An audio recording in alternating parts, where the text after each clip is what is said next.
Good morning बच्चों। आज हम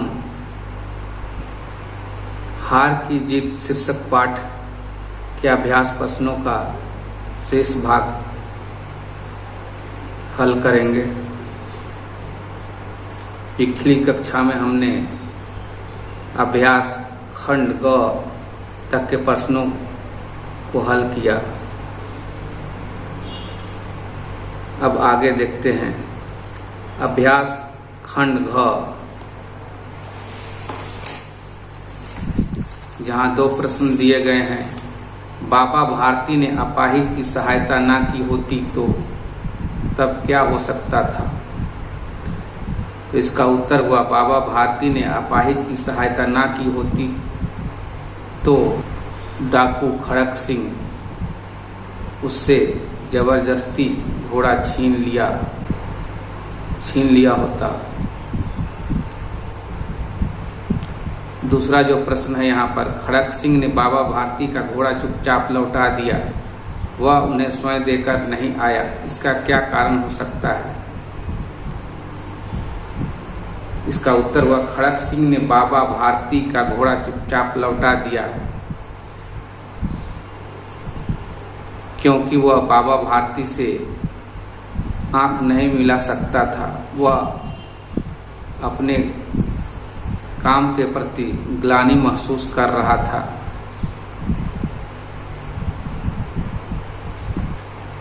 जिस कारण वह उसे स्वयं देकर नहीं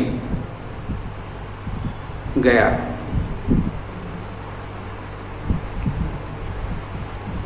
अब हम अभ्यास खंड अंग के प्रश्नों को देखेंगे। इसका पहला जो प्रश्न है, इन वाक्यों में रंगीन शब्दों के दो दो समानार्थी शब्द लिखें। यहाँ पर कुछ वाक्य दिए गए हैं जिसमें कुछ शब्दों को रंगीन किया गया है, उनके हमें समानार्थी शब्द लिखने हैं। पहला जो वाक्य है, बाबा भारती के घोड़े का नाम सुल्तान था। यहाँ घोड़े को रेड कलर से रंगीन किया गया है और उसका समानार्थी शब्द हमें लिखना है। तो घोड़ा का समानार्थी शब्द हुआ अश्व और घोटक। अगला ख नंबर का जो वाक्य है, खड़क सिंह इलाके का प्रसिद्ध डाकू था। यहाँ डाकू को रंगीन किया गया है और उसका समानार्थी शब्द लिखने को बोला गया है। डाकू का समानार्थी शब्द हुआ दस्यु और डकैत। ग नंबर का वाक्य है, मैं उसका सौतेला भाई हूँ। यहाँ भाई को कलर किया गया है। उसका जो समानार्थी शब्द हुआ भ्राता और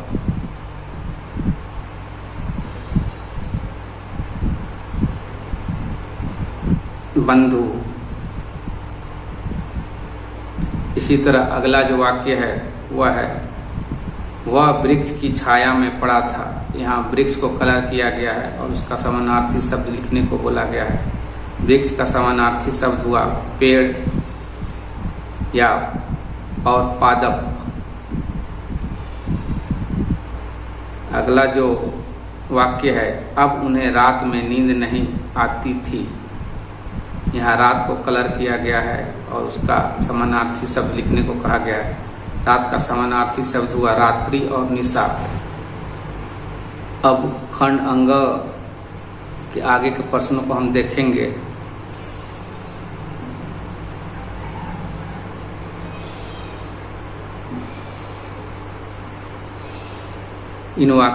इन प्रश्नों में बोला गया है, इन वाक्यों में रंगीन विकारी शब्दों के भेद लिखिए। यहाँ कुछ वाक्य दिए गए हैं जिसमें हमें विकारी शब्दों के भेद को पहचानना है।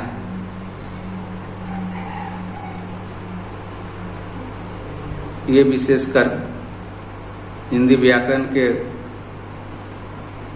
प्रश्न हैं, किंतु हमारी रुंझुन की पाठ्य पुस्तिकों पुस्तिका में भी बहुत सारे व्याकरण के प्रश्न दिए गए हैं। तो आइए देखते हैं। पहला जो वाक्य है, सुल्तान की चाल मतवाली थी। यहाँ सुल्तान को कलर किया गया है और पूछा गया है कि कौन से विकारी शब्द हैं। तो सुल्तान यहाँ नाम है किसी खास घोड़े का, तो ये संज्ञा हुआ। और अगला जो वाक्य है दिया हुआ है ख नंबर का, वह है कई मास बीत गए पर वह ना आया। यहाँ वह को कलर किया गया है। यहाँ वह सर्वनाम है। इसी तरह तीसरा वाक्य घ नंबर का जो दिया गया है वह है बाबा भारती ने बताया कि सुल्तान बड़ा विचित्र है। यहाँ विचित्र को कलर किया गया है। विचित्र विशेषता बतला रही है, इसलिए वह विशेषण हुआ। अगला जो वाक्य दिया गया है घ नंबर का, उसकी चाल तुम्हारा मन मोह लेगी। यहाँ तुम्हारा को कलर किया गया है। तुम्हारा सुल्तान घोड़े के, तुम्हारा जो यहाँ पर आया है वो खड़क सिंह के बदले में आया है, तो यह सर्वनाम हुआ। अगला जो वाक्य है, वे घोड़े को अपने हाथों से दाना खिलाते। खिलाते को कलर किया गया है। खिलाना एक क्रिया शब्द है, अतः यह क्रिया हुआ। अगला जो प्रश्न वाक्य दिया हुआ है वो है खड़क सिंह इलाके का प्रसिद्ध डाकू था। और यहाँ प्रसिद्ध को कलर किया गया है। प्रसिद्ध यहाँ विशेषता बतला रही है, अतः वह विशेषण विकारी शब्द हुआ। अगला जो वाक्य है, बाबा भारती के मुख से चीख निकल गई। चीख एक क्रिया शब्द है, अतः यह क्रिया विकारी शब्द हुआ।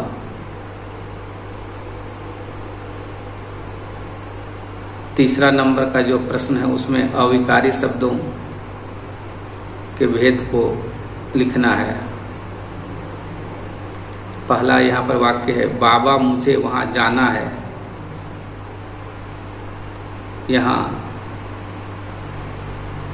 वहाँ को कलर किया गया है। यह क्रिया विशेषण अविकारी शब्द हुआ।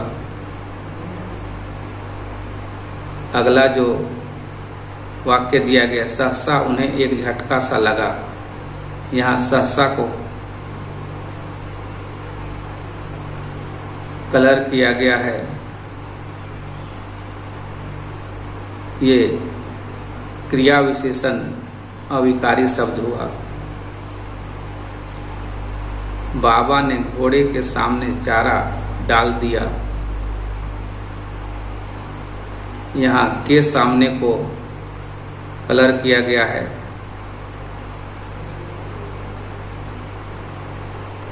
यह समुच्चय बोधक अविकारी शब्द हुआ। अगला जो वाक्य है, मेरी प्रार्थना है कि इस घटना के बारे में किसी को मत बताना। यहाँ की को कलर किया गया है। ये संबंध बोधक अविकारी शब्द हुआ। अगला जो वाक्य है, छी मैंने उनका घोड़ा छीनकर अच्छा नहीं किया। छी यहाँ पर ह्रास प्रकट कर रहा है, तो ये एक विस्मयादिबोधक अविकारी शब्द हुआ। अगला जो वाक्य है, बाबा भारती दौड़ते हुए अंदर घुसे। यहाँ अंदर को कलर किया गया है, तो यहाँ ये वाक्य क्रिया विशेषण अविकारी शब्द हुआ। अगला जो 4 नंबर का प्रश्न दिया गया है उसमें तद्भव शब्दों के लिए तत्सम शब्द और तत्सम शब्दों के लिए तद्भव शब्द लिखना है। हम देखते हैं आगे। मुख जिसका तद्भव शब्द हुआ मुह। रात्रि जिसका तद्भव शब्द हुआ रात। स्वपन जिसका तद्भव शब्द हुआ सपना। संध्या जिसका तद्भव शब्द हुआ शाम। इसी तरह तद्भव शब्द दिया गया है गांव, इसका तत्सम शब्द हुआ ग्राम। मोर जिसका तत्सम शब्द हुआ मयूर। नींद जिसका तत्सम शब्द हुआ निद्रा।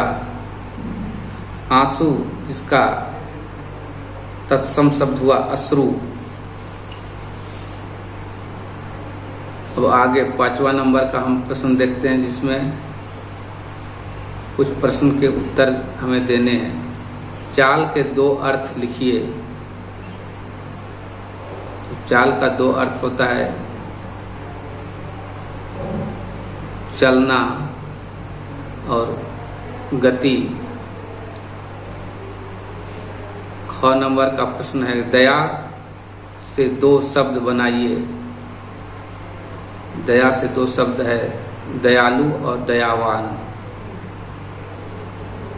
अधीरता अगला जो प्रश्न है ग नंबर का अधीरता से जुड़ा उपसर्ग और प्रत्यय बतलाया। तो यहाँ पर अ उपसर्ग और ता प्रत्यय हुआ। अगला जो प्रश्न है छाया का विलोम लिखिए। छाया का उल्टा हुआ धूप। 6ठा नंबर का जो प्रश्न है उसमें वाक्य बनाने को बोला गया है घमंड।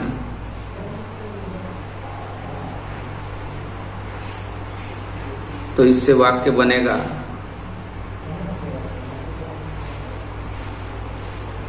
सीता को अपनी सुंदरता का घमंड था।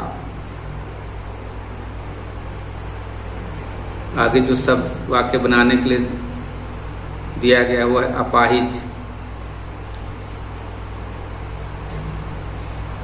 इसका जो वाक्य बनेगा वो है मोहन एक अपाहिज लड़का था।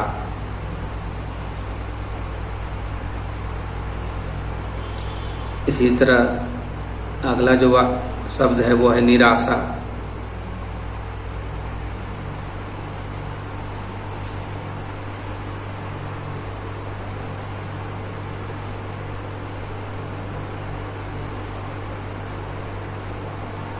सुरेश को अपने पुत्र को देखकर घोर निराशा हुई।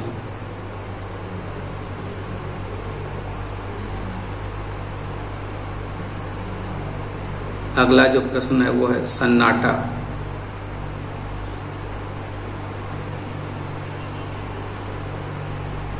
इसका जो वाक्य होगा रात के सन्नाटे में चोर घर में घुसा।